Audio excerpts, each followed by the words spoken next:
Les 10 maisons les plus dangereuses du monde. Dans différentes parties du monde, il existe des maisons construites dans des endroits dangereux et risqués.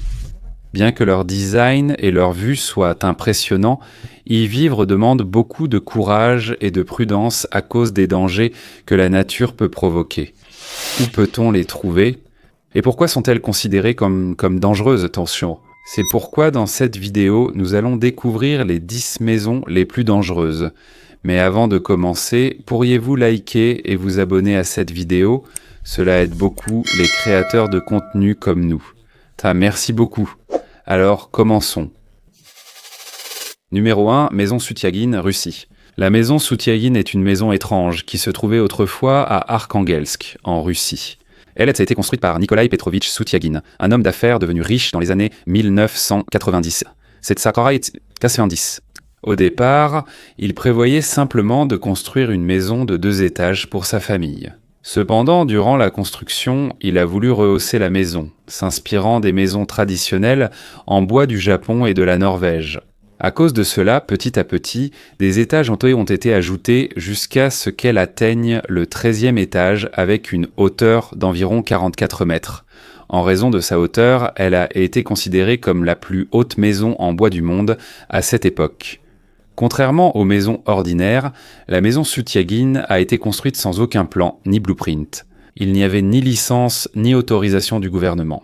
C'est pourquoi la structure et les normes de sécurité n'ont pas été respectées. À cause de cela, ce n'était pas un endroit sûr pour y vivre. Bien que la famille de Soutiagine y ait vécu pendant plusieurs années, l'état de la maison s'est progressivement détérioré. En 1998, Nikolai Soutiagine a été emprisonné pour des affaires liées à des escroqueries, et pendant qu'il était en prison. Sa maison a été négligée, ses étages supérieurs ont commencé à se détériorer et à pourrir à cause du froid extrême en Russie et du manque d'entretien approprié. Cependant, en raison de son apparence unique, de nombreuses personnes ont tenté d'y monter, pour voir la vue d'en haut. Mais comme il n'est pas solide, il est dangereux de l'escalader. Il y a eu des rapports de personnes tombées des parties élevées de la maison. De plus, comme il est fait uniquement de bois, il y a aussi un grand risque d'incendie. C'est pourquoi, en 2008, le gouvernement local a déclaré que la maison représentait une grande menace pour la sécurité publique. Selon les autorités, il peut facilement prendre feu et risque de s'effondrer à tout moment. En conséquence, le tribunal a émis un ordre selon lequel il devait être démoli avant le 1er février 2009. Le 26 décembre 2008, la démolition de la tour de la maison a commencé. Une grande partie a été découpée et démontée progressivement pendant plusieurs mois. Doron 2 monastère suspendu Chine. Le monastère suspendu, ou temple Shuangkong, est un ancien temple situé à Shangxi, en Chine. Il est construit sur le flanc d'une montagne escarpée du mont Hang. C'est pourquoi il semble suspendu dans les airs. Il a été construit en l'an 491 après Jésus-Christ. Cela fait donc plus de 1500 ans. C'est l'une des maisons les plus dangereuses au monde, en raison de son emplacement unique et de sa manière de construction. Le monastère suspendu se trouve à 75 mètres au-dessus du sol.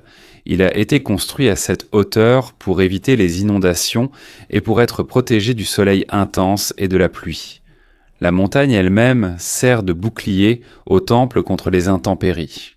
Grâce à cela, même après de nombreuses années, le temple reste solide. De plus, la construction du monastère suspendu est vraiment unique. Tout le temple est fait de bois et soutenu par des poteaux enfoncés dans la roche de la montagne. Ces poteaux ou poutres sont insérés dans de petits trous dans la roche, ce qui donne l'impression qu'ils flottent. Les poteaux verticaux visibles à l'extérieur ne soutiennent pas vraiment le temple. Ils ont été ajoutés uniquement pour renforcer la structure et rassurer les visiteurs. De plus, le monastère suspendu est également unique car il réunit les 3 religions de la Chine, le bouddhisme, le taoïsme et le confucianisme. À l'intérieur du temple, on peut voir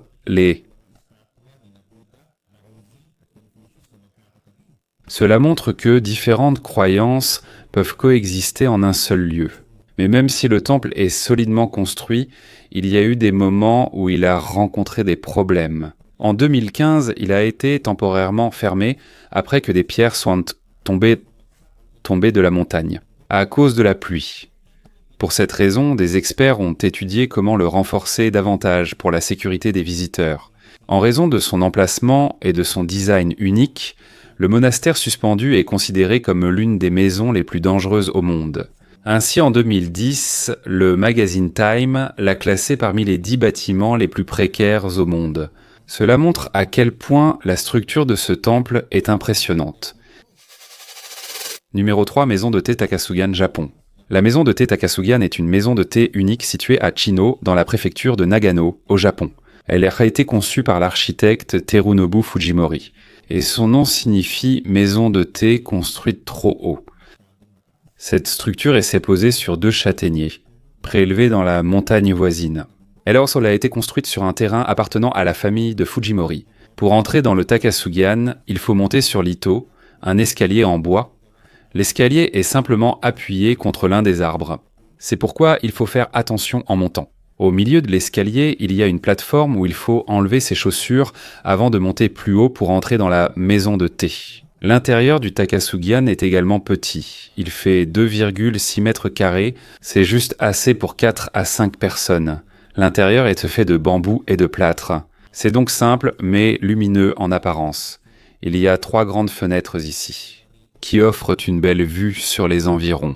C'est pourquoi en 2010, Takasugan a été inclus dans la liste des 10 bâtiments les plus précaires du magazine Time. C'est l'une des maisons les plus dangereuses en raison de sa hauteur et de son design unique. Parce qu'elle repose uniquement sur 2 arbres, il y a un risque de danger en cas de tempête, tremblement de terre ou vent violent. À ce propos, Terunobu Fujimori est un architecte célèbre qui aime utiliser des matériaux naturels. Et il crée des designs uniques. Le Takasugan est un exemple de son style créatif en architecture. Il veut montrer qu'une maison peut faire partie de la nature. Et il n'est pas nécessaire de suivre le design habituel des bâtiments. Bien que ce ne soit pas un bâtiment public, beaucoup admirent Takasugan en raison de son concept unique. De nombreux architectes et étudiants viennent ici pour voir le design et comment il a été réalisé. L'une des raisons pour lesquelles Takasugan est unique, c'est l'expérience d'y entrer. Monter les escaliers, enlever ses chaussures au milieu des marches, puis entrer dans un petit espace donne l'impression d'entrer dans un autre monde. Grâce aux grandes fenêtres, on peut admirer les beaux arbres et les montagnes autour tout en buvant du thé. Le Catskill Pillar est un rocher très élevé en Géorgie. Un pays d'Europe de l'Est. Ce rocher fait 40 mètres de haut, soit presque un immeuble de 10 étages. Au sommet se trouve une vieille église. Construite il y a plus de 1000 ans, c'est l'une des maisons les plus dangereuses au monde, car l'accès y est très difficile. Jusqu'à présent, seuls les moines peuvent y monter, même avant l'arrivée du christianisme en Géorgie. Les anciens utilisaient déjà cet endroit comme lieu sacré. Ils croyaient que cet endroit avait du pouvoir et qu'il était connecté à leur dieu de la prospérité. Avec l'arrivée du christianisme au IVe siècle, ce lieu est devenu sacré pour les moines. Ils l'ont appelé le pilier de la vie ou colonne de la vie. Pendant ce temps, au IXe siècle, les moines ont construit une petite église. Au sommet, ces moines étaient appelés stylites. Ce sont ces prêtres qui vivaient dans des endroits élevés pour prier et s'éloigner du monde. Personne n'est monté sur la colonne depuis de nombreuses années. Donc la plupart des gens ne savent pas ce qu'il y a au-dessus. Mais en 1944, un groupe d'explorateurs a été le premier à gravir le pilier de Catskill. Il était dirigé par un voyageur nommé Alexandre Giaparidze et un écrivain nommé Lévan Gotois. Arrivés au sommet, ils ont trouvé les ruines d'une église ancienne et des cellules de moines. Ils ont également trouvé de vieilles jarres à vin, ce qui montre que des gens vivaient ici autrefois.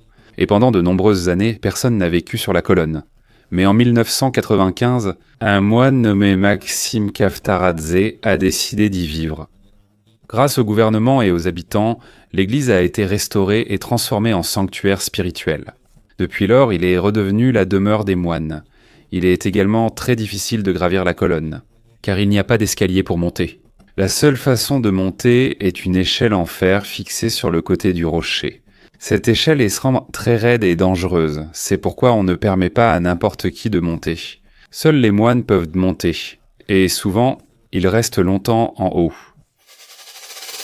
Les 3 maisons Koroai se trouvent en Papouasie, en Indonésie. C'est l'une des maisons les plus dangereuses au monde à cause de sa hauteur. Ces maisons ont été construites et occupées par la tribu Koroai, qui vit depuis longtemps dans les forêts de Papouasie. Leurs maisons se trouvent à une hauteur de 6 à 12 mètres, et certaines atteignent même 35 mètres au-dessus du sol. Ils font cela pour éviter les animaux sauvages, les moustiques et les mauvais esprits, qu'ils croient terrés dans la forêt la nuit. C'est aussi loin des dangers possibles comme les inondations et les ennemis venant d'autres tribus. Mais construire une maison n'est pas facile et c'est dangereux. D'abord, ils choisissent un arbre solide comme le banyan qui servira de pilier à la maison. Le sommet de l'arbre est coupé pour obtenir une surface plane. Le plancher utilise des branches et de l'écorce de palmier sagou. Les murs et le toit sont en feuilles de palmier sagou. Toutes les parties sont assemblées à l'aide de cordes faites de rotin, un type de plante très résistante. Et pour monter, ils utilisent une échelle en bois. C'est un long tronc avec de petites rainures pour éviter que les pieds ne glissent. Mais comme il est parfois sec et glissant, il faut monter avec précaution. Pour les enfants et les personnes âgées, c'est une épreuve difficile. Pendant ce temps, en Antirodéé, pour les Korowe, les maisons dans les arbres ne sont pas seulement des habitations. Elles font aussi partie de leur culture et de leurs croyances. Ils pensent donc que plus la maison est haute, plus elle est protégée contre les mauvais esprits. En dehors de cela les aide aussi à se protéger des animaux sauvages comme les serpents et les crocodiles. Comme ils vivent dans la forêt, leur mode de vie dépend de la chasse, de la pêche et de la cueillette de fruits sur les arbres. C'est pourquoi leurs maisons sont en hauteur, afin qu'ils puissent rapidement repérer de la nourriture et s'éloigner des dangers au sol. Bien que cela les protège des animaux, il existe aussi des dangers à vivre dans des maisons élevées. En raison de la hauteur, il y a un risque de chute, surtout pour les enfants et les personnes âgées. Ils n'ont pas d'escalier moderne, donc il faut de l'équilibre et de la force pour monter correctement. La Casa do Penedo est une maison au Portugal connue sous le nom de maison de pierre. Parce qu'elle a été construite entre 4 gros rochers, elle se trouve au milieu des montagnes Afaf, au Portugal. En raison de sa structure unique et de son emplacement en altitude dans la montagne, elle est considérée comme l'une des maisons les plus dangereuses du monde. Pendant ce temps, la Casa do Penedo a été construite en 1972 et achevée la même année. Elle a été conçue comme une maison de repos pour une famille qui souhaitait avoir un endroit paisible loin de la ville.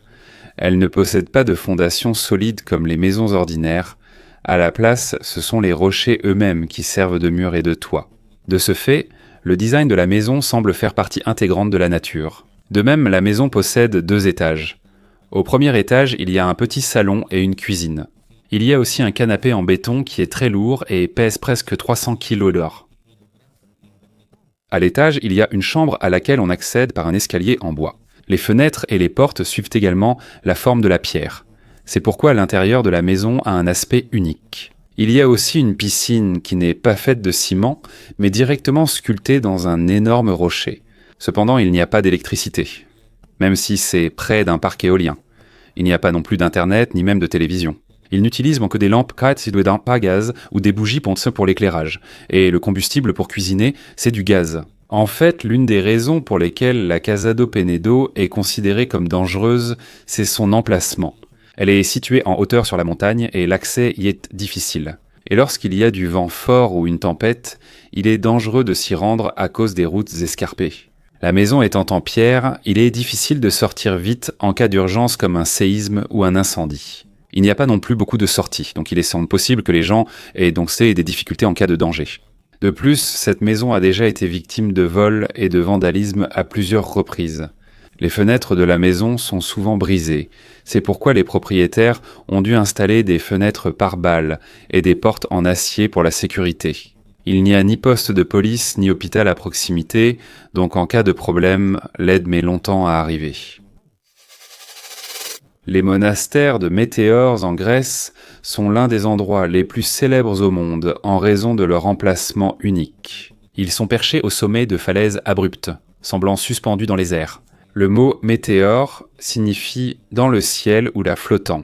À l'époque, ce château a été construit par des moines pour échapper aux guerres et aux invasions. La hauteur et la raideur de la roche rendaient l'accès difficile, assurant leur sécurité. Pendant ce temps, du XIVe au XVIe siècle, 24 monastères ont été construits dans cet endroit. Mais aujourd'hui, il n'en reste plus que 6 qui sont encore utilisés.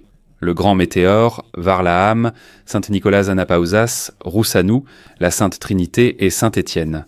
Le Grand Météore est le plus grand et le premier monastère, bâti en 1356.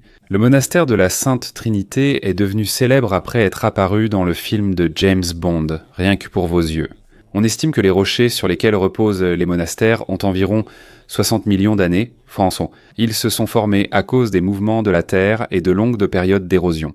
Certaines de ces roches atteignent 400 mètres de hauteur, ce qui a rendu la construction du monastère difficile. À l'époque, dans Feuertitante avait pas encore d'escalier, donc les moines utilisaient des cordes, des paniers et des escaliers en bois pour monter et transporter des affaires. S'ils voulaient descendre, ils devaient utiliser une corde qu'ils tiraient. Aujourd'hui encore, en raison de son emplacement escarpé et dangereux, il est considéré comme l'une des habitations les plus dangereuses au monde. Jusqu'à aujourd'hui, il est toujours difficile d'y accéder à cause des nombreux escaliers raides et des passages étroits. Certaines parties du monastère sont bordées de falaises, donc les visiteurs doivent être très prudents. Quand il pleut ou qu'il y a du vent fort, cela devient encore plus dangereux. Mais même s'il est difficile d'y accéder, beaucoup de gens viennent encore ici à cause de la belle vue et... C'est pourquoi, en 1988, l'Organisation des Nations Unies pour l'éducation, la science et la culture a reconnu les météores comme site du patrimoine mondial en raison de son importance historique et religieuse. Santos est une ville du Brésil connue pour ses immeubles penchés. Ces bâtiments n'ont pas été construits intentionnellement de cette façon. La raison de leur inclinaison est le sol faible et meuble sous la ville. Dans les années 1950 et 1960, de nombreux bâtiments ont été érigés ici. Mais la profondeur de leurs fondations n'était pas suffisante, donc certains se sont lentement enfoncés et inclinés au fil du temps. Aujourd'hui, il y a près de 90 bâtiments à Santos avec différents niveaux d'inclinaison. Certains sont légèrement penchés, mais il y a des bâtiments qui sont inclinés de presque 2 mètres. L'inclinaison n'est pas aussi extrême que celle de la tour de Pise en Italie, mais il est effrayant de penser que ces bâtiments abritent de nombreuses personnes. En fait, le problème a commencé à cause des fondations peu profondes des bâtiments. Le sol sous Santos est composé de 7 mètres de sable reposant sur une couche d'argile molle. Cette argile n'est pas suffisante pour supporter le poids des immeubles élevés. À cette époque, les lois sur la construction des bâtiments dans la ville n'étaient pas strictes. De nombreux promoteurs ont donc opté pour des fondations peu profondes afin d'économiser de l'argent. Mais lorsque l'on a remarqué que certains bâtiments penchaient, le gouvernement a créé une nouvelle loi.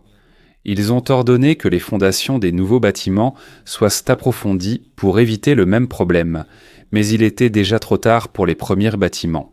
Mais malgré leur apparence, la plupart de ces bâtiments sont toujours habités. Les résidents finissant simplement par s'habituer à leur situation inhabituelle. Un de leurs problèmes est que portes et fenêtres sont difficiles à fermer. Certains meubles ne sont pas posés de façon égale dans la maison. Certains ressentent aussi un étrange déséquilibre en marchant dans leur maison. Cependant, des efforts se sont faits pour restaurer certains bâtiments avec des technologies modernes. L'une des méthodes consiste à utiliser des vérins hydrauliques et à renforcer les fondations. Mais comme c'est très cher et difficile à faire, seuls quelques bâtiments ont été redressés. Pour l'instant, seuls 2 ont été réparés, mais la plupart restent inclinés.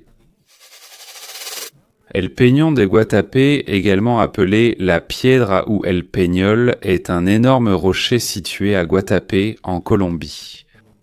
C'est aussi l'une des formations naturelles les plus connues du pays. Le rocher mesure 200 mètres de haut et se trouve dans une région entourée de lacs et de forêts.